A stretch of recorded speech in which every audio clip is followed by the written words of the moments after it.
Hello to all students. I hope you are doing fine. I'm Professor Masood Fuzail. Today we are going to study parthenogenesis. If we look at the meaning of parthenogenesis, partheno mean virgin and genesis mean production. If we look at the definition of parthenogenesis, development of egg without fertilization is known as parthenogenesis.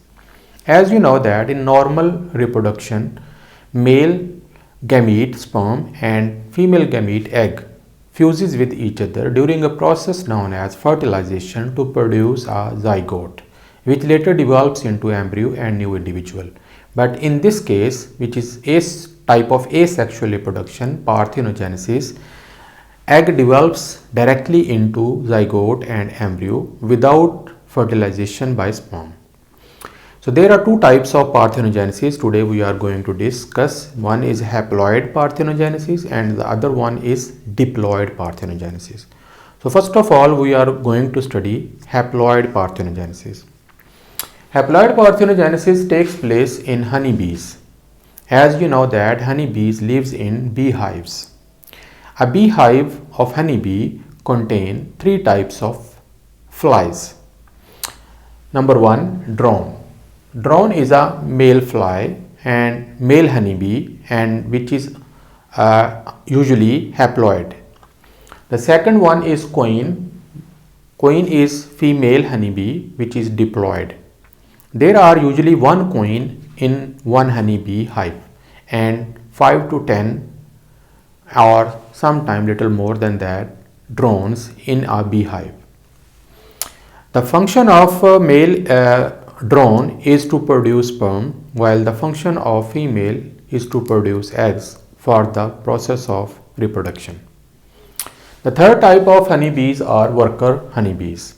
Worker honeybees are also diploid and they are in more numbers. They have duties to fulfill like cleaning of the honeybee hive, collection of honey from different flowers, protection of honeybee hive, take care of queen and take care of eggs. See, all these process of honeybee hive are done by workers. They do not take part in reproduction. Only male drone and female queen takes part in the process of reproduction. If we look at the process of reproduction, as you know that drone honeybee is male and it is haploid. It has half chromosome number. Why? We will discuss it later. If a organism has a chromosome number half or it is haploid, it means it cannot produce gametes by the process of meiosis. It has to do mitosis. So by mitosis, haploid male produces sperms which are also haploid. In the same way, queen is diploid and it produces eggs which are haploid by the process of meiosis. When both male and female are ready for reproduction, there is a love story. All the drones want to mate with the female queen and everyone says I love you, I love you. But queen wants to take a test of these drones. So she starts to fly towards the sky and ask drones, catch me if you can. So honeybee is flying high up in the sky while drones are flying back towards queen. Suddenly one drone drops from the height and fell to death. Then second fell to death, then third fell to death, and at the end final strong and brave drone which has better genetic makeup catches up the queen at the heights of the skies where mating process takes place.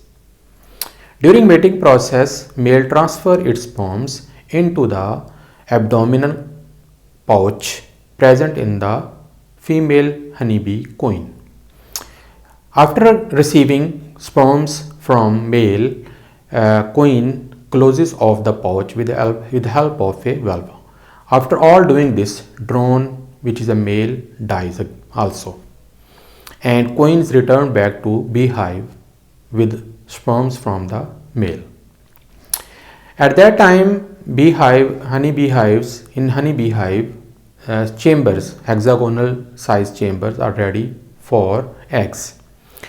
During this process, queen honeybee lay one egg which is fertilized by a sperm received by the male drone.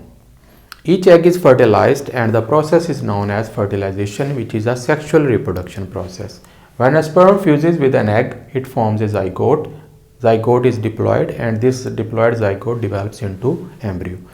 After development in the embryo, which is a metamorphosis, after metamorphosis, these embryo develop into two types of honeybees. One is queen, which is very rare and produced in less numbers, while most of the eggs develop into worker honeybees, which are diploid. Male is not produced by this process. Male are produced by different methods. There are some eggs left in the body of the honeybee which are not fertilized by the sperms, because sperms has finished and the eggs without fertilization develop into zygote. Because egg is haploid, so the zygote will also be haploid. This haploid zygote will develop into haploid embryo and haploid embryo will develop into haploid drone, which is male. So this process is not normal. So this is known as parthenogenesis, and it is because haploid, it is known as haploid parthenogenesis. And this is the sexual reproduction, which is a normal process, and this is the asexual reproduction, which we are going to discuss today. So in this way, I hope you have understood this concept. Now let's move towards the diploid parthenogenesis. Diploid parthenogenesis takes place in aphid, which is an insect which feeds on the sap of plants. It sucks the sap from the leaves and different parts of the plants. I have drawn a diagram of aphid. There are two types of aphids, male and female. Both are diploid. They produce gametes by the process of meiosis. Male produces sperms with the process of meiosis, and female produces eggs which are haploid in the process of meiosis. During regular sexual reproduction, sperms fuses with egg. After fertilization, a diploid zygote is formed. This zygote develops into diploid embryo, and this embryo develops into normal male or female aphid. But this sometimes so happen that during the process of gamete formation in female, in the process of meiosis, egg formation, oogenesis, total non-disjunction takes place. As you know that in the meiosis, at the stage of anaphase, chromosomes separate from each other. But at this time, during non-disjunction, due to non-disjunction or mutation, all the chromosomes have moved towards only a single side. So the egg is produced with a full set of chromosome, and that egg is diploid. And if the egg is diploid, it cannot be fertilized. This diploid egg develops into diploid zygote without fertilization and without sperm. This zygote develops into diploid embryo, and this diploid embryo develops into diploid organism aphid, and that organism will be a female. So this is the normal process, sexual reproduction, and this is the asexual reproduction, which is known as diploid parthenogenesis. So in this way, today we have tried to discuss parthenogenesis and its types. Hopefully you have understood it. See you in the next lecture. Bye.